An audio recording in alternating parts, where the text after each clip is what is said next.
Hello, everyone.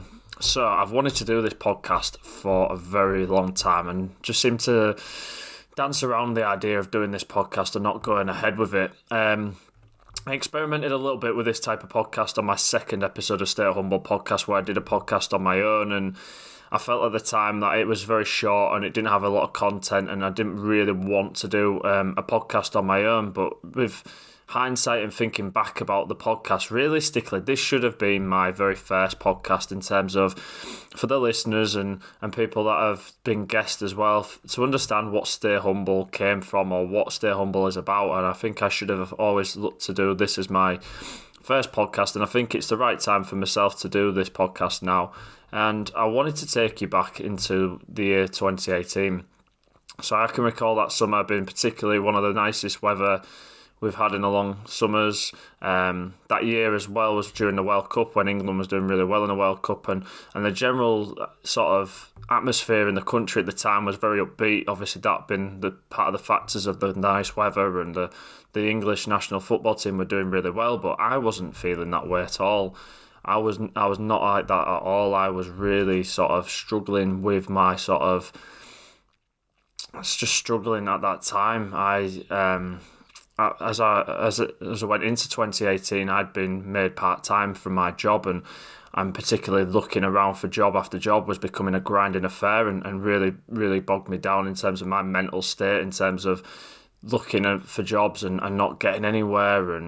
And at the time, I purchased this house that I live in now. At the time, I was part-time, and it probably wasn't the smartest move. I would advise anyone getting a mortgage would be to certainly have a full-time job and a secure job. So I definitely wouldn't have.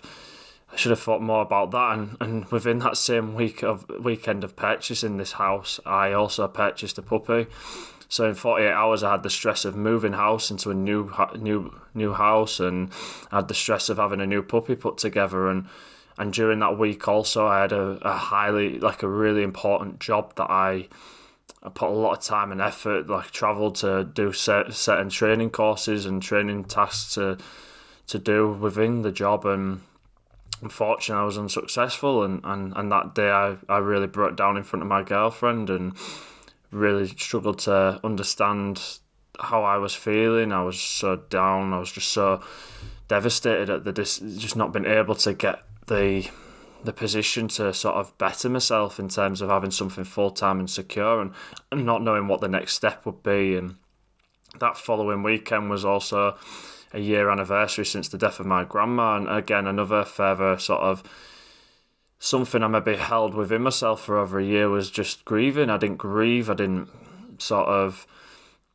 let my emotions show, and I think that I was held in all these sort of emotions and stresses all back, and were all things that I really needed to release. And fortunately enough, my parents put me in touch with a counsellor, and just them two I only went to 2 sessions of counselling. But if I hadn't done them 2 sessions of counselling, I don't know where I would be today, or the type of person I would be today, just from talking to a stranger. And I feel like this year, particularly for people who may have lost their jobs, who have maybe lost a family member, or in difficult circumstances because of all this change and unfamiliarity and the new normal, as we call it, I just feel like for people that they should look to talk to someone that they may not know, and that bit of being able to vent what they feel and how they're mentally feeling and what their problems are and stuff like that, they can make a massive difference to your life. And I really would advocate just finding someone to talk to and helping them people.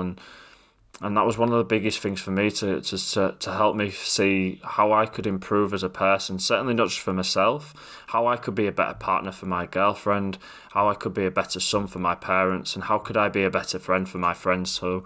So there's so much that I took away from that sort of period in my life where, yes, I felt probably the lowest of my low, but also I found a way to sort of look inward and sort of look at myself and think, how can I become a better person? How can I make myself get full-time employment? How can I do them things? And it took a bit of sort of self-improvement. So this come from reading. So I know from going to university, doing reading lists and doing that sort of stuff, after uni, you just don't want to read. You're kind of fed up of that sort of lifestyle of being forced to read and stuff like that. But realistically, I feel like the sort of 6 years after university where I didn't really do any sort of reading and stuff, and the 2 years now I've spent self-help reading and reading the types of topics that I'm interested in now have helped me more ever than the 6 years that I've passed.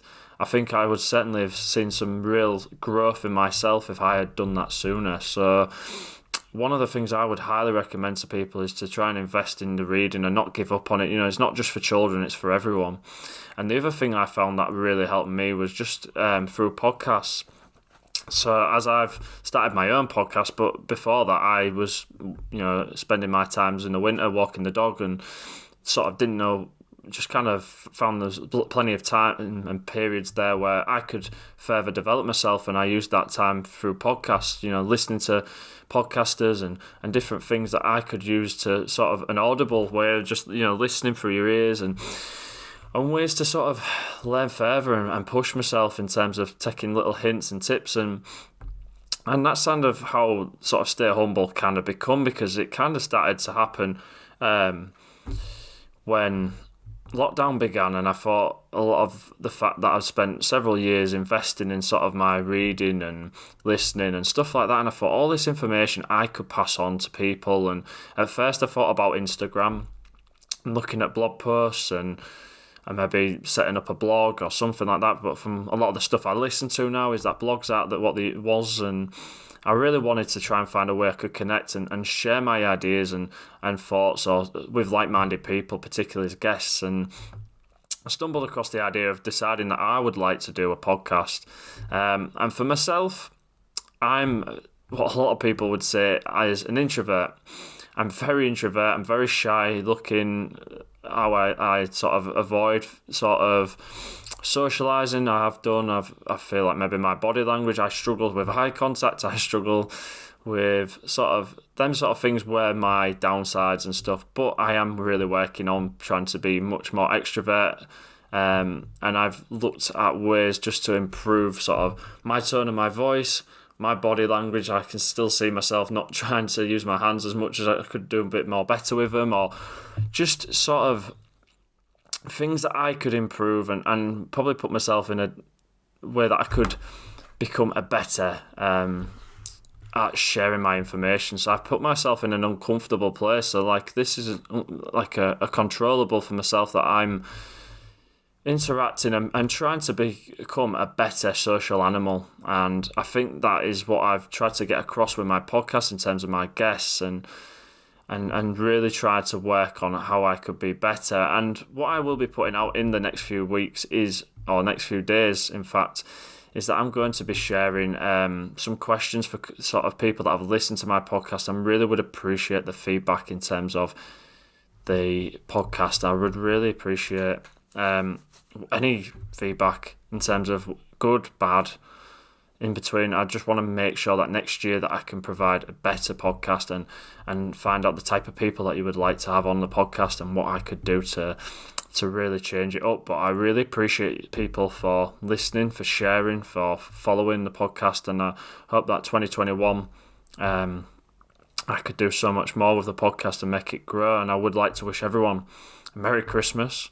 I hope everyone has a prosperous New Year, and I hope that next year, hopefully that things may have changed in terms of lockdowns and other things that have been such a challenge for everybody else. Is difficult, but I would always want to share that you are not on your own. I'm more than happy to listen to anyone that wants to reach out to me on my socials, on Instagram or on Facebook or YouTube, wherever you listen, or just contact me through them, and I'm more than willing to listen and help people. So like I say, I wish everyone a Merry Christmas, I wish everyone a prosperous New Year, and I wish everyone to stay humble.